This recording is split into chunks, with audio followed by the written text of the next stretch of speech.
kumakain pa sila. So, kain na kayo. Kararating yun. Kain na. Congratulations! Ate! Kain na. Blow out ni ate to. Happy birthday. Happy birthday daw.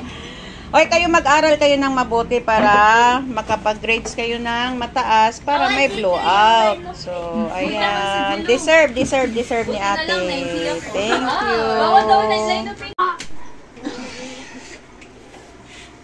Dumating na ang request ni Alondra, guys. Ito na po ang pizza.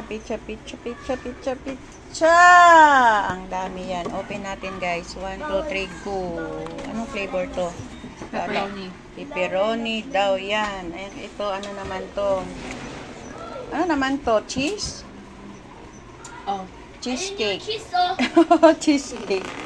Ito, what's this? That's cheese. I don't know. Ano to? So, ayan na guys. The Angel. Shout out sa Angels. Pizza. Pag gusto nyo magpa-deliver, kontakin nyo lang ako. Char. Joke only. Kain na. This is it. Pansit, guys. Dumating na yung aking order, guys, para sa blowout ng aking anakis. Pagbigyan natin ang paboritong request ni Alondra dahil deserve naman din po niyang mag-request, guys. So, I miss you, Jico. Ayan, paborito kasi namin to na donut. Tiding, 1, 2, 3, good. Wow.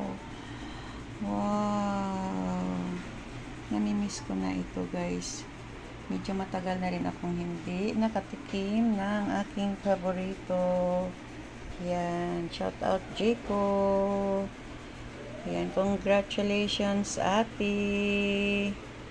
Ayan, pagbigyan natin ang deserve nating mga anakis. Guys, kayo relate din po ba kayo pag may mga anak kayo na mga ganyan? Oh, diba?